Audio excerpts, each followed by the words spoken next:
All right, our first project is going to be a bead and cove stick. This is just a practice piece, so it's not really going to be anything at the end of this.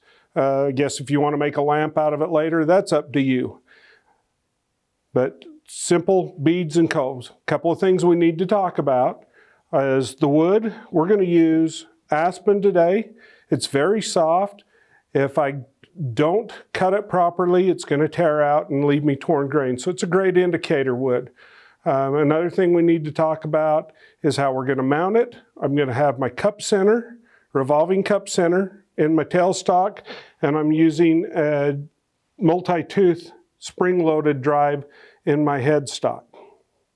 Speed, I've got a 4-inch diameter piece, and there's a great formula that Del Nish created years ago for getting a speed set up. It's the diameter of the wood times the RPM of the lathe should give you a figure between 6 and 8,000, or 6 and 9,000. This is a 4-inch diameter piece at 2,000 RPMs. I've got 8,000. So I'm going to start at about 1,500 and then know that I can come up to a little over 2,000 RPMs on here. I probably won't exceed 2,000 on this piece. It's just not necessary. So we're going to keep the RPMs low and a little bit on the safer side. First thing I'm going to do with this is mark out centers. So I'm not going to get a centering head and mark out exact center because it's not a square piece. This is a slightly oval as it came from a small standing tree or a limb. So it's slightly oval. I'm just going to take my best guess at a geographical center. And then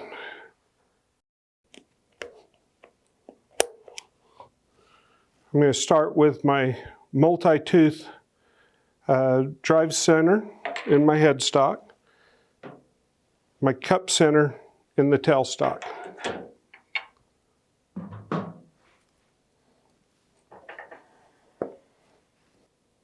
Now, one nice thing about the multi-tooth center is it is spring-loaded, so I can adjust tension on things as I need to. If I'm having a new tool that I'm practicing with and I don't want a very aggressive hold on the wood, I'm going to stay locked between centers, but instead of a catch, I can it'll bring the wood to a stop. Now, as I line up my tailstock, I've got my tool rest here, and my hand just rests on the tool rest to support that piece while I bring in the tailstock. As I look at this piece, I've got one knot right here from a dead limb that was coming out on there. My centers don't look too bad. I'll be able to true that up. Now I want to set my tool rest to standard tool rest height. For me, I'm going to define standard tool rest height. I'll find my center line, place my tool on my rest, and set, I want the tool level, and the cutting edge is at standard tool rest height. That'll give me my set. So anytime you hear me describe standard tool rest height, that's what I'm referring back to. The next thing I want to do is I want to look at my tool rest, and I'm going to eyeball down past the tool rest and line up with the bedway and make sure I've got the tool rest parallel to the bed of the lathe. Turn the piece by hand, make certain that it clears completely and it's not hitting the tool rest before I start things on. Tighten up my hand wheel. I just take the slack out of the quill, nothing more than that. Because I have an electronic adjustable speed, I'm going to start at 0, or the minimum that your lathe will go, and then bring the speed up. If I'm on a belt machine, I want to go to the slower end of things until I make sure that I'm safe, secure, and stable. And part of that is vibration. I keep one hand on the machine as I bring the piece up to speed, and I'm feeling for vibration. As the lathe comes up to speed, I'm 1,000 RPMs right there. And I should be able to get this to about 1,1600 RPMs in the rough state.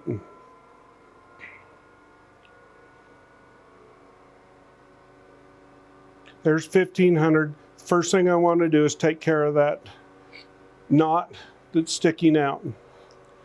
As I start this cut, my left hand is going to come up underneath the tool rest and set on the rest. Then the tool sets on the rest. My right hand is back on the handle. My feet are about shoulder width apart. I'm going to start with the tool low, come in, find the anchor to the rest. Our ABCs of wood turning are anchor, bevel, cut. Find the anchor on the rest, find the bevel, that will be the ground surface of the tool, the cutting edge, and then pick up the handle until I feel a cut. I need to deal with this first, and then we'll explore that a little bit further. I'm going to ease that in. My handle's down low.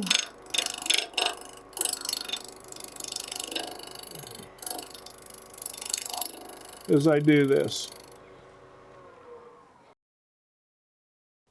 Now that I've got this area down to about the same diameter as everything else, I've actually got a pretty good gap inside between the tool rest and the wood, and I'm going to tighten that up to where it's about 3/8 of an inch. I want enough gap that the bevel of the tool doesn't drop below and I have to push it up over the top of the wood, or up over the top of the tool rest to get into the wood. But I don't want a big gap in there because then I lose my leverage against the wood. Again, turn the hand wheel by hand and turn the piece by hand. Make sure that it runs clear before you start the lathe. Left hand underneath, anchor to the rest, bevel, and I come in and then I pick up the handle until I pick up a cut. And I'm going to work large diameter to small diameter on this piece because I do have my grain running between centers. This is spindle work. And I'm going to just ease those shavings off of there, just taking a bite after bite.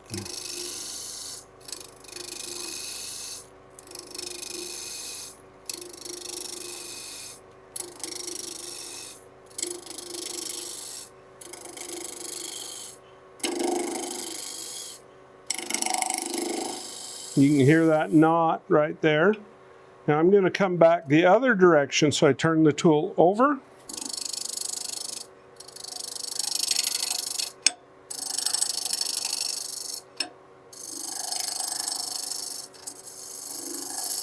And the reason I didn't run that cut all the way out to the end is I can't find the bevel out in space.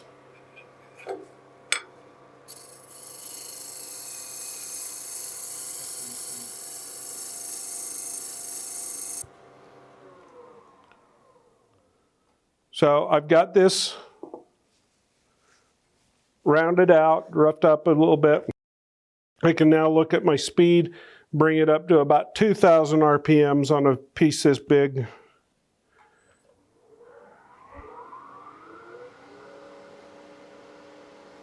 You notice I reach over and check the tension on that hand wheel quite frequently. That's one reason why I don't lock the quill down. I take the vibration out of it, but I don't lock it tight. That way I can always come over and check the tension. These softer woods, or any wood for that matter, as you cut, that drive center bites into that wood and you pick up a little bit of slack. Now I'm going to come in, just true this blank up a little bit.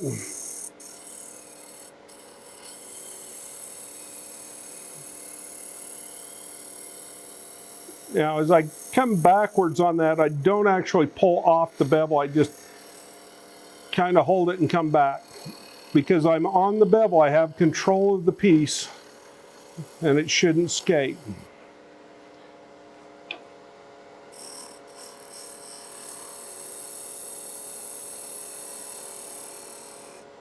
Okay, let's look at what we're getting finish-wise. Not terrible. It's aspen. It is what we expect. As I get grain swirling and changing directions, sometimes I'll get an area that won't cut as clean as anything else, as the other sides. I might have a bias grain, like right here. I've got fibers that are pulling up a little bit. Right here, the other side that kind of laying the other way, you can see that's got a little bias coming through this way. So it's laying clean. Right now I'm going to go through some different cuts and show you the difference. One of the first things and the most common mistakes that we make with the spindle roughing gouge is to hold the handle up level, and this is in the same position that I check standard tool rest height, but with the handle up, I have no support of that bevel. And that's a full-on scrape. If you look, I'm no longer pulling shavings off of this piece of wood, but I pulled dust.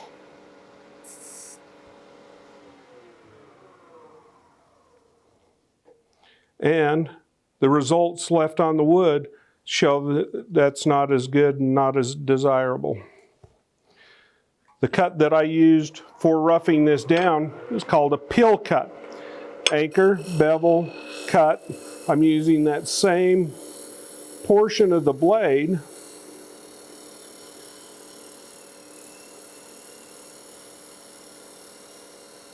that I used for the scrape.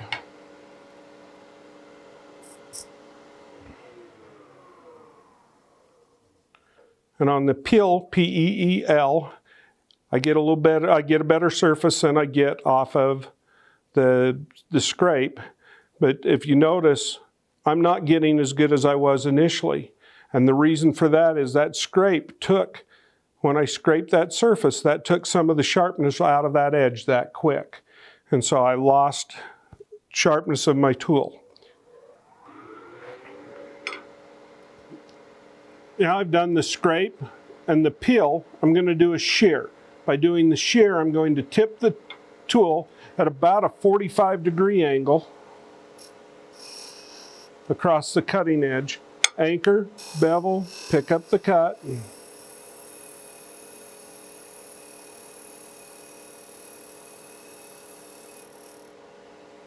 And shear across that piece.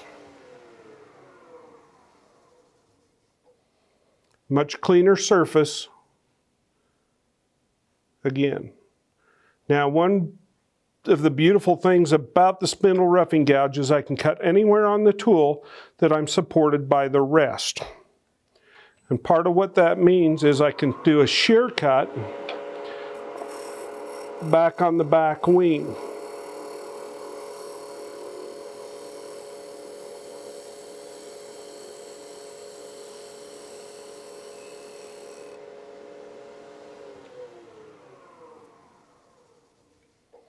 And that leaves me with a much cleaner surface across there than I had even on the shear cut, certainly more than on the peel cut, and the scrape is still the worst.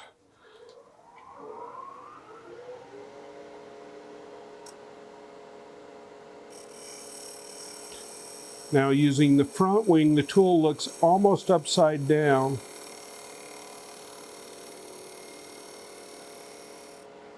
And I've got that cutting edge going at roughly a 70-degree angle.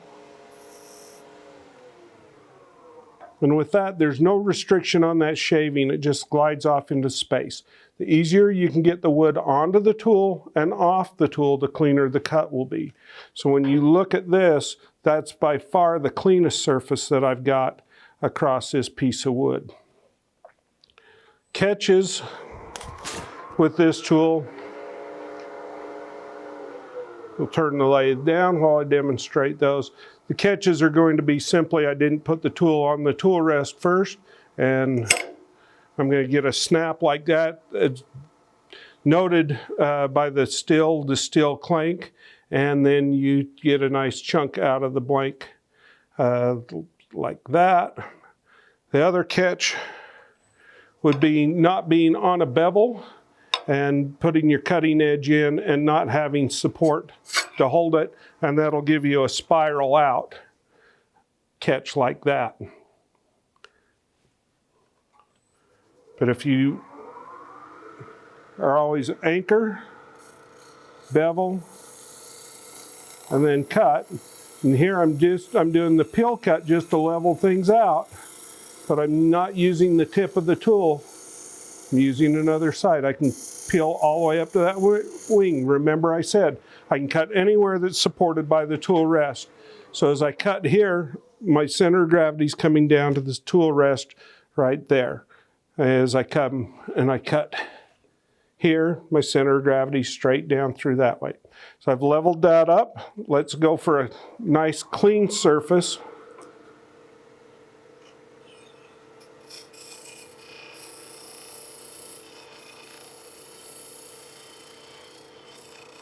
Does this look as awkward as it feels?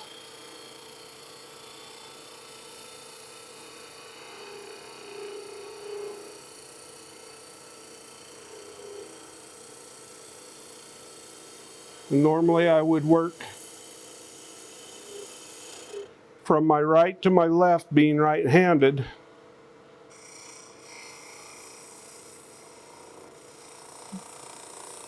To get that cut because it is more comfortable, but I was working from my left to my right initially so that you could see on camera what we're doing. Now I've developed a taper in this piece. I'm going to see if I can take care of that taper.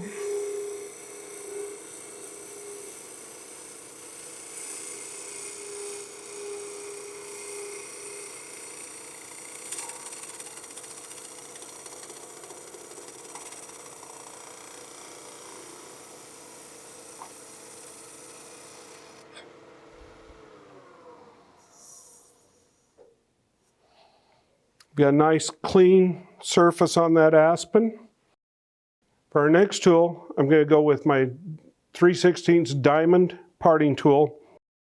I've got my red line and my black line down the center of the spine on the tool so that you can see how I'm holding the position.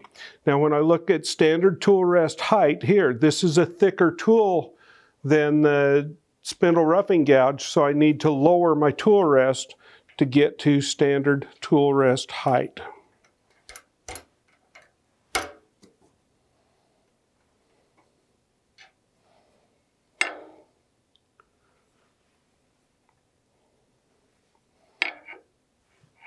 Same speed that I was before. Double check my hand wheel. Tool on the hand on the bottom of the rest. I'm going to start with the tool level. Just to ease in, and then I'm going to drop the tool handle and then arc towards center. When I drop the handle, the tip comes up and I arc towards center. Now the reason I do that is it's the path of least resistance, and you can hear that path of least resistance if I hold the tool level and you listen to the cut.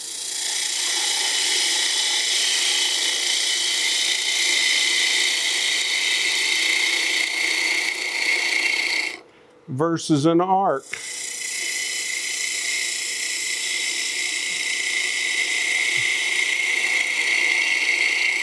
The arc is much quieter. Now, oftentimes I hear wood turners say they're waiting for the wood to speak to them. To me, this is one instance where the wood is speaking to me, and most turners don't listen when the wood is screaming at them that it's in pain and suffering. The quieter it is, the cleaner the cut. Now I'm going to move my feet, come back and do the end here with the drive spindle, the drive center. And as an additional note, it's a good thing to practice stopping your cut before you get to your centers. If you don't stop your cut before you'll get to your centers, you'll figure out really quick why it was a good idea to stop on your centers.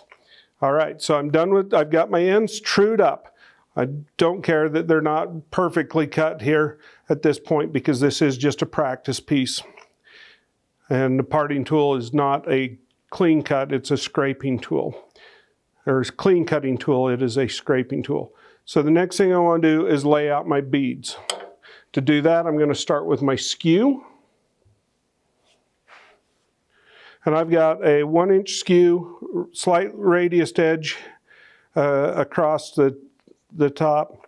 And I'm going to lay out marks at about 1 inch. And the skew is a great ruler for that.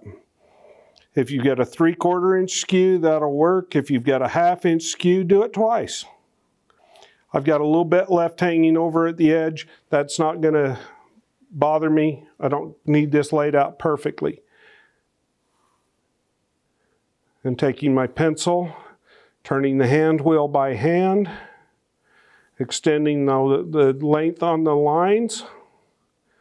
I don't have to go all the way around in order for me to see them. Once the piece is turning, I'll be able to see them just fine. Continuing on with my skew, I want the long point down, tool straight up and down. I'm going to come up with the handle down low, touch the tip to the wood, and then just lift the tool. I'm going to do that on each of the lines. Move your feet as necessary. Keep your feet about shoulder width apart and parallel to the axis of the lathe. Now I'm going to shift just a little bit, and I've taken that bevel from this position to this position, and I'm going to come in and continue to cut a V groove. The tool is still straight up and down, and I'm going to cut the V grooves all on one side while I do this. And the reason I do this instead of switch back and forth between V grooves is to learn muscle memory. Small bites, a 1/16 of an inch bite is huge here, so they're just slivers that we're taking off.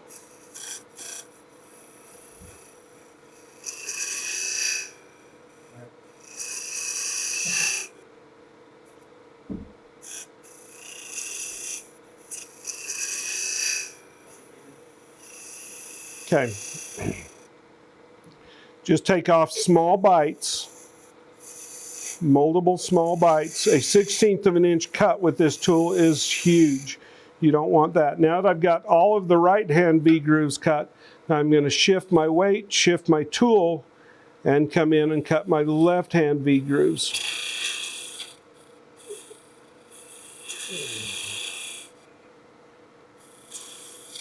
By doing them all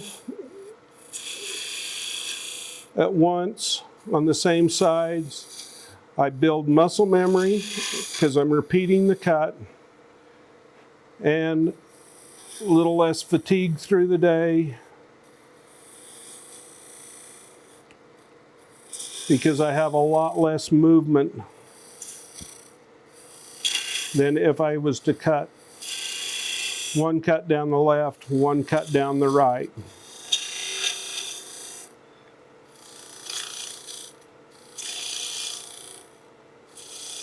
So I've got a V groove that's about 3/16 to a 1/4 inch deep. And now I'm going to take my pencil and just guesstimate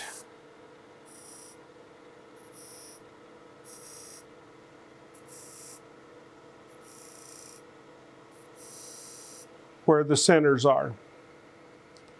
Our next tool is going to be our 3/8 spindle gouge. I've got a red line down the middle, the blade of the tool, and a silver line down the handle so that you can see the position of the tool. This is a 3-dimensional surface that I want to end up with, so the handle and the tool needs to move in 3 dimensions. I can't take it all in one bite, so I'm going to come over to the side, anchor to the rest. My left hand applies pressure down to the tool, down to the rest. Find the bevel. You can see that bevel touch and rub. Get a little burnish on the wood right there. And then the cutting edge comes in and I get the dust over the tool. And then I lift, twist, and rotate the handle as I come around.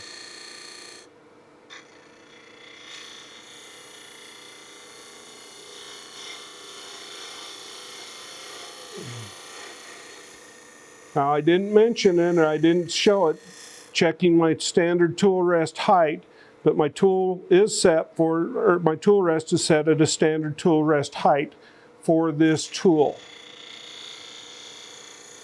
And it is going to be important with this tool, and I'll show you in a second why that's important. I want to leave the black line, the pencil line that I put on there as I go. Now if you watch the left, or you watch the tool, it starts with the flute open.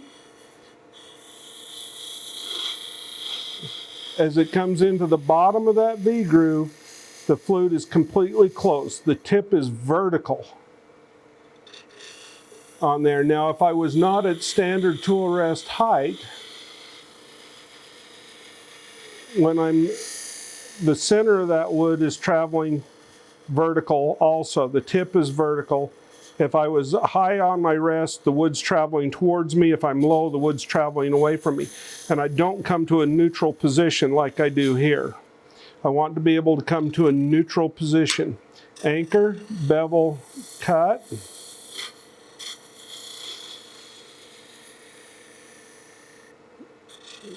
And there's a lot of movement in that tool handle.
You hear that knot again, a little tick, tick, tick.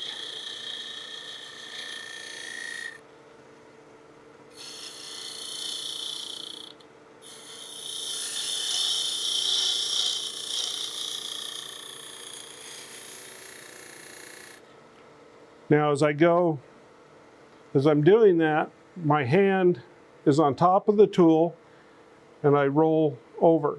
As I go to roll the other side, my hand rolls underneath, I load my wrist into an uncomfortable position and I'm going to roll back to a comfortable position. Where I started on the ones that I was doing before, uncomfortable here to a comfortable here. I end up in the position that I would reach out to shake your hand.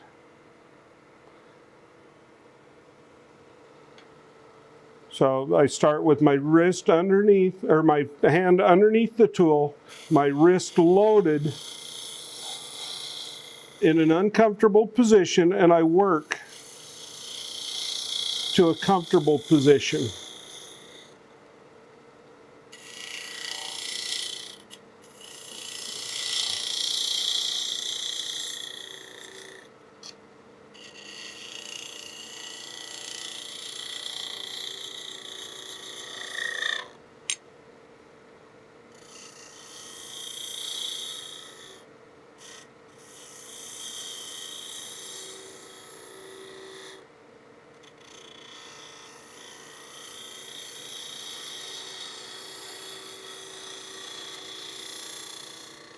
Let that bevel glide against that wood.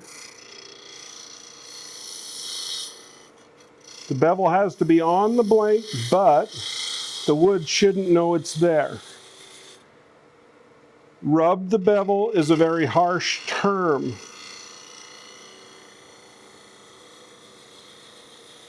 And I'm putting very little pressure on there.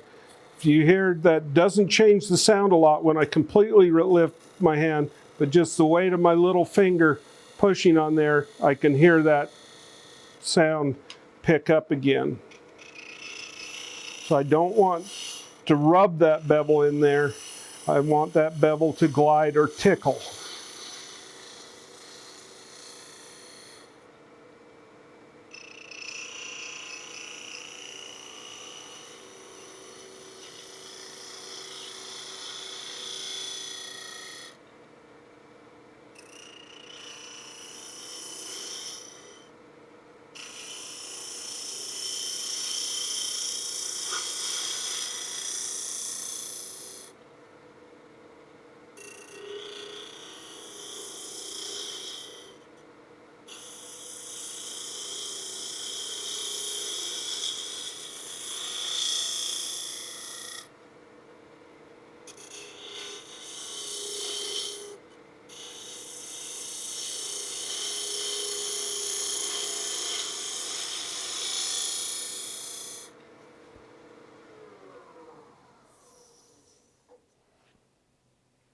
Got a little bit of debris down in the bottom of some of these. I'm not worried so much about that. Fairly decent shape coming across most of them. I've still got my pencil line that I put on there earlier as a reference. That means I didn't lower the height of one of these beads. I kept them all the same diameter. Just slide my tool rest in a little bit.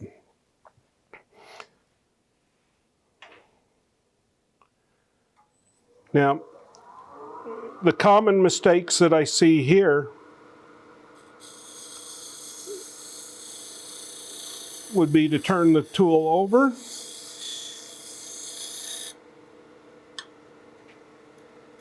and use the wing as a scraper.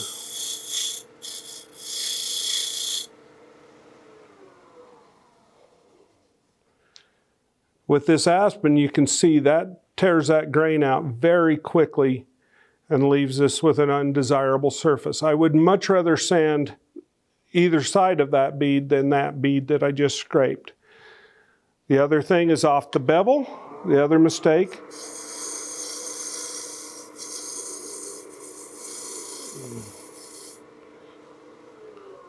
That's going to leave me with a lot of ridges and a torn surface. The catches that you can get here are, one, as I come in towards the bottom of the V groove, I can over rotate and that'll kick that tool out. And that's going to be enough to leave that all torn up. That's not very desirable. I can also, that's over rotating and past closed. There's over rotating the flute or the handle to where the cutting edge kicks and skids out. Most of your catches, almost 100% of them, there are the rare occasion that you can have a catch that breaks this rule, but almost all your catches will go to a larger diameter. There's the cuts, there's the catches, there's the scrapes, and the problem that you get from scraping. So we don't want that. All right, we're going to go back to our skew. This is the same cut that we did with the parting tool, where that comes in and arcs towards center. We're going to come in, find that bevel, and just arc a little bit and remove every other one of these beads. Get to a flat. Put a flat in there. Anchor, bevel, cut. And the handle continues to rise as I go through there. It's not a full-on scrape. It's a peel cut. And I'm just getting underneath the surface of that wood.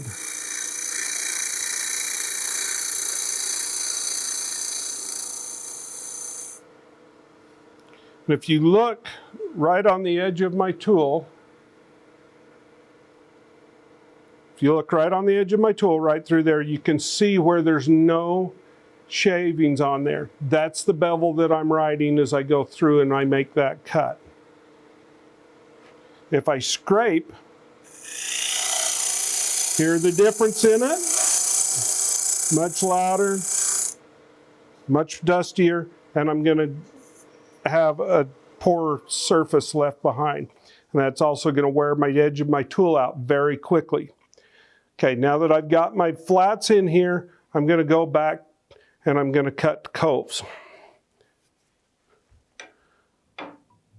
For that, I'm reaching back and get my 3/8 spindle gouge.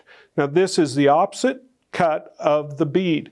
The bead, we're leaving this full and going from top to bottom.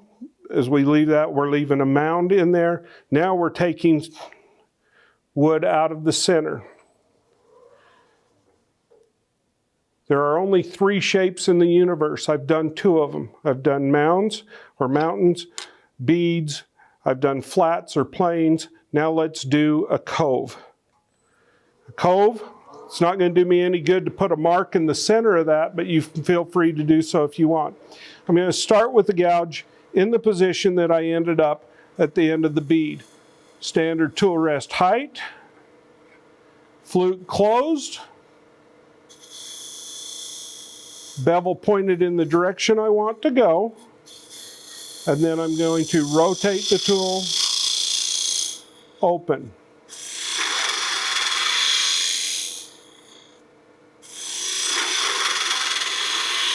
Now I don't go past center. I don't try and lift this cut past center. If I do, I'm not going to get a good surface out of the wood, and I'm probably going to end up in a catch. Turn and come back the other direction. As I come right to the bottom of that cove, my tool should be opened up,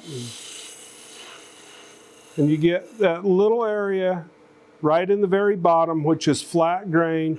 Drop the handle and you can burnish that with the heel of the bevel. Now, I'll show you as I come in, as I start this cut and I come up the other side, it doesn't like that. And see, it leaves me with a very torn out surface on the uphill side as I cut up against that grain.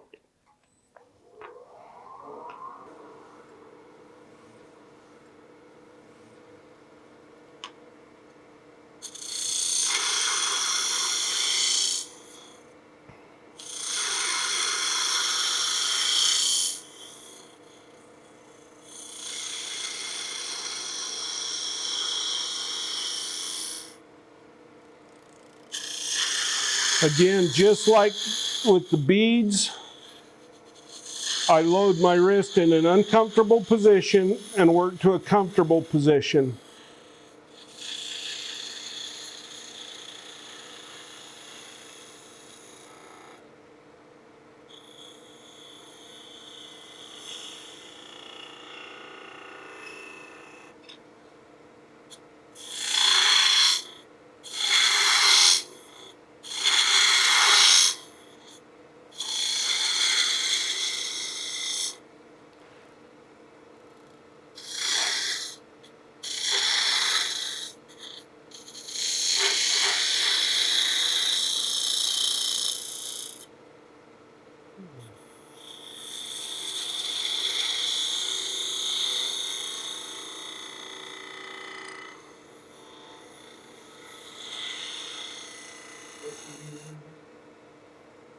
My speed is about 1750.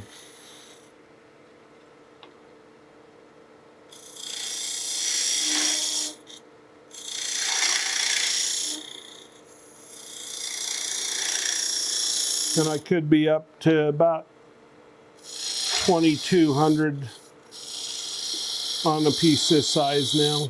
So I'm running a little bit on the slow side. Had just a little skid there because I came in and I picked up the wing before I picked up the bevel. And so it dropped me back. And if you noticed on that, I didn't bring my hand all the way up to the level position and start where I should.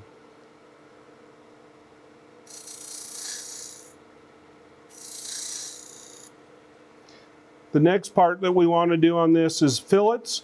And I've left a little bit of wood here between my coves and my beads, and I'm just going to come in and cut those straight.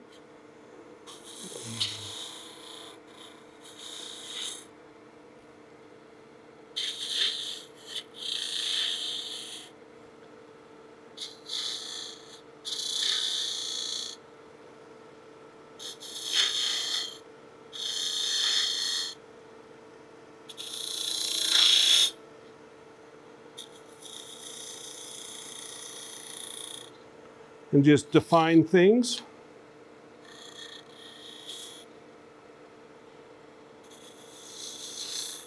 I don't like just beads and coves. I want something to break them up in between. And that'll be the fillet or the flap. Another option is rather than have those straight across, it was a little large.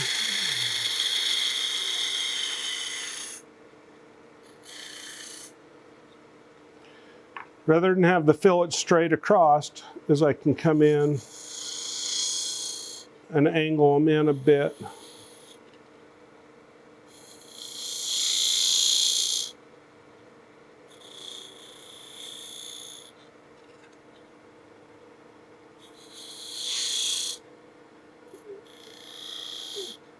And I kind of like the definition that that gives me in the piece. But on a furniture piece, you may not want that, something that's getting handled a lot, because it's got a very sharp corner on there. It's very fragile. And there we've got our bead and cove stick. Again, this is purely just practice. And so it's a good exercise to get warmed up with. But I'll show you down the road, I'll show you some better exercises to get warmed up with as you come into your shop and you haven't been turning for a while or need something to get you going. We've got some good projects coming up.